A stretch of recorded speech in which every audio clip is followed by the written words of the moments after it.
We didn't talk, and we didn't talk after that ever. I don't think. No. Are they alive today? No, they died. Okay. My father died. My father died. Last one died about 20 years ago. Okay. What about, did the family go to the funeral? My mother's funeral. My father told me that I couldn't go to my mother's funeral, so I didn't. Right. And I went to my father's funeral, but my blood pressure was so high. Right. It was 180. So I didn't go to the funeral. I went to the memorial service, and I went home. Okay, but the main focus of the book is on the false memory industry, right? Yeah. Right. Yeah. So then I guess then how did that factor into your litigation? It factored in because that's the defense that my parents used. My parents both said that my memories are false, and they got two experts to say my memories were false, Offshee and Loftus. Okay. So that's how it came in. And it was a fairly new defense by then. And let's see, what else? Let's see. Yeah. Okay, when we were talking off the air, and you asked me if I interviewed Loftus, they would never talk to me. Okay, they would never talk to me in a million years. I had her confused with a person who had a big interview and a debate with and did a little documentary film about the false memory people. They actually let her come in and film with them. So no, Loftus would never talk to me. So then. What did they testify in your case? What did my parents testify No, to? well, not the parents, not the experts, to so-called experts to the syndrome, which really is not a serious medical syndrome that's ever been documented before, just showed up. What was their testimony, their expert testimony in your case? It was, we can never count that memories are true. Her memories may be false. Basically, that was it. Okay. And then afterwards, of course, they lied about the case. Oh, how'd they lie? They left out important stuff, like Loftus left out that I'd won the case. Okay. And Offshee just left out so many things. He wrote a chapter in his book about it. And I was just, really, he tried pulling off all that. It was amazing what he did. So I filed an ethics complaint against Loftus because she was with the APA. And she resigned from the APA. Oh, really? So you filed an ethics complaint and then she resigned. Okay, that's interesting. Now, what did you find out about this organization? Like, it's extremely well funded, right? It's well funded.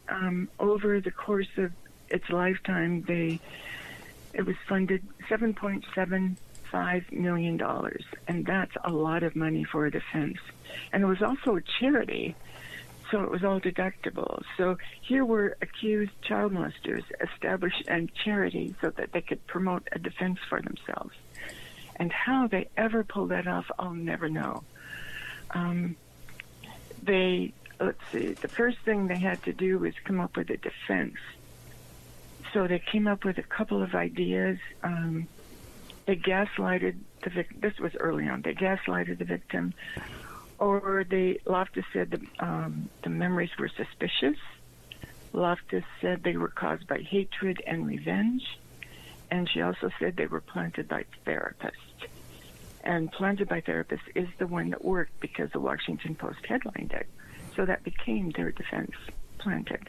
They were all false memories. So the millions of adults who were molested as kids, all those memories were false. Amazing. I know.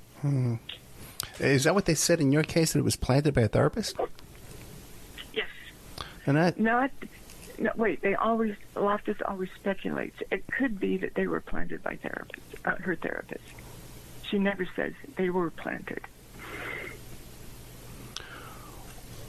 It's been a while. What made you inspire you to write this book now?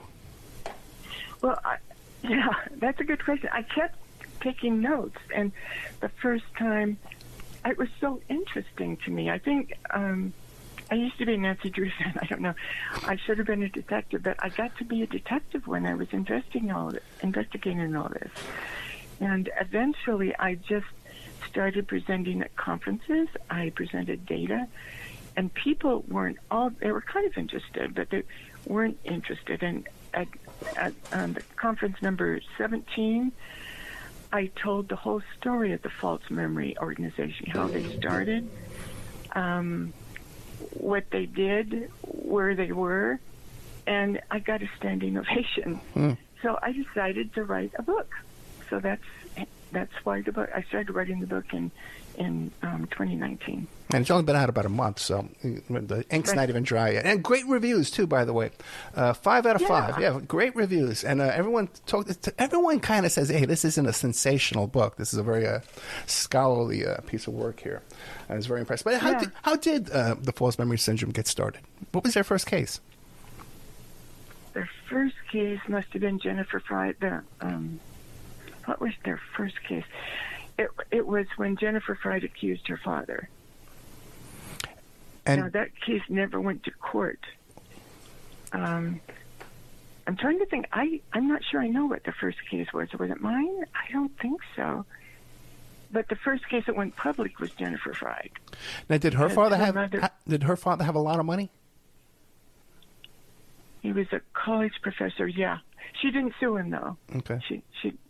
Instead, she wrote about childhood trauma. I don't know what the first one was.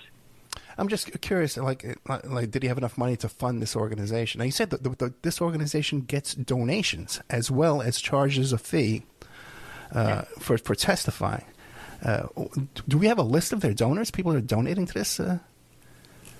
We only have a list of their members. We can't get a list of their major donors, the ones who donated $100,000. But I think all the members donated. That's fascinating. Now, I never knew that before. Now, what about? Do we know what they charge for their testimony, for their expert testimony? Loftus charged me $250 per hour. Offshoot charged $300 per hour. And now Loftus charges, she testifies for celebrities in courtroom trials. She charges $600 an hour. I believe they testified in the Ghislaine Maxwell trial. Maxwell, Weinstein. She's testified in half a dozen trials. Now, it looks like she might do another one. She might do the Kevin Spacey trial in England. Her name has been mentioned. Yeah, it's amazing. I was just talking about that last night. It's amazing how the tabloids are all lined up behind Spacey, slanting the reporting on this trial that's going on right now. Now, you said that you were charged $250 an hour. Is this because they were appointed as an expert examiner by the judge? The court appointed them?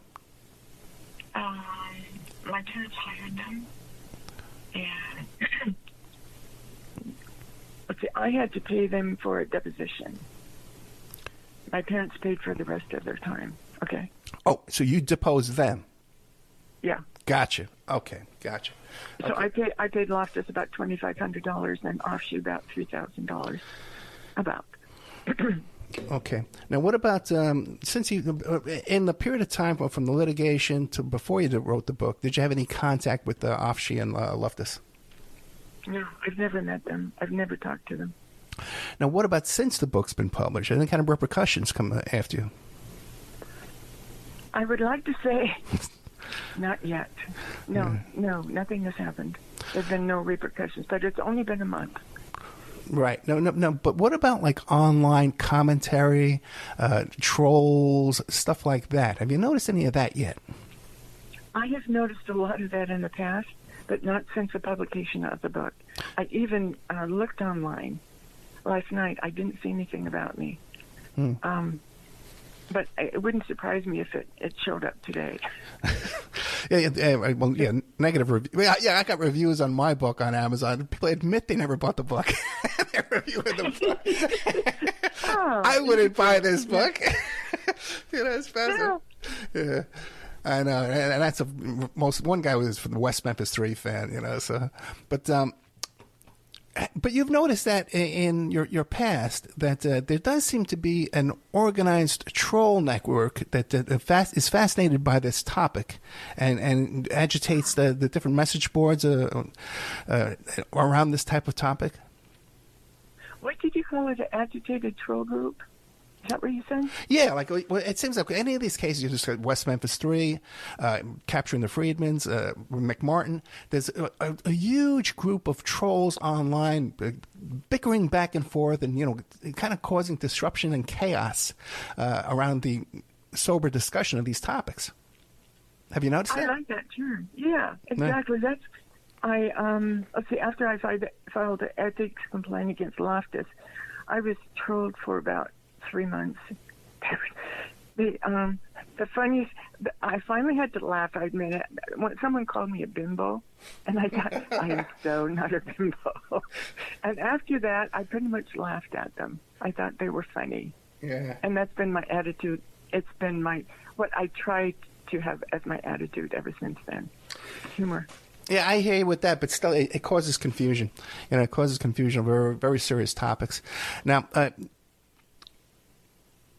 myself, humor to myself. Yeah. But now I don't make fun of.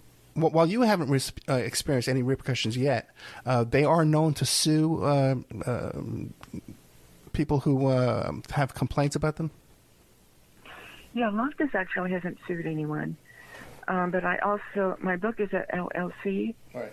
So if they decide to sue me, then there won't be any money there. Gotcha. Because yeah. But doesn't your book document other harassments and lawsuits by the false memory syndrome? Yes. Okay, can you describe some of that?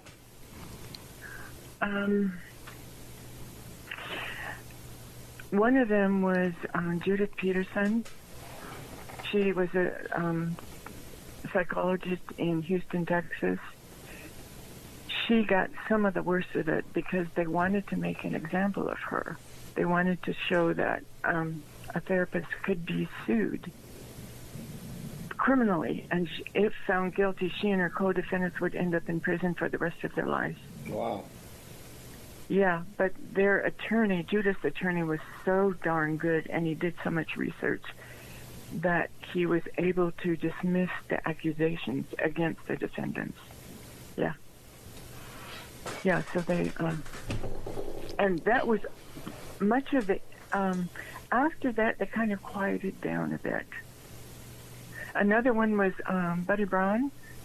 He was, I think he was sued several times, and he eventually settled for the highest settlement number. I think it was 10,400,000, and that was the highest number. Now, what about, does it appear that they have some kind of like political influence? Like if they were able to finagle this thing with the nonprofit and while charging for testimony, that's unusual. Any appearances of political influence? That I don't know. Okay, fascinating. Were any of... I'm sorry? You can look at the board members. There were some powerful board members that they had. Do you recall who they are? Martin Orne was one. And who's that? He was with the CIA. Oh. Martin who? Martin Orne, O-R-N-E. Really? And what did he do at the CIA? Oh, I don't know. Okay. Okay, so they got a CIA fellow there on their board. Who else? They have a couple of them. And people say, well, the CIA was involved. And I say that maybe CIA members molest their kids, and that's why they joined. So I don't know. I just know they're there. Well, there does seem to be a historical of CIA blackmailing, using children. Richard Kerr, one example. We've had him on the show. He talks about it was mostly MI6 in England and Ireland and stuff like that. But that does seem to be a pattern. We even had John Kirkawa on the show, who has described that kind of thing too as well. So that one surprised me too. Oh yeah, that one just surprised me too much. CIA, yeah, blackmail. But that's interesting. Okay, go ahead. What really interested me was how they managed to pitch their story so quickly. at the time. It went viral, and there were 300 articles out there on false memory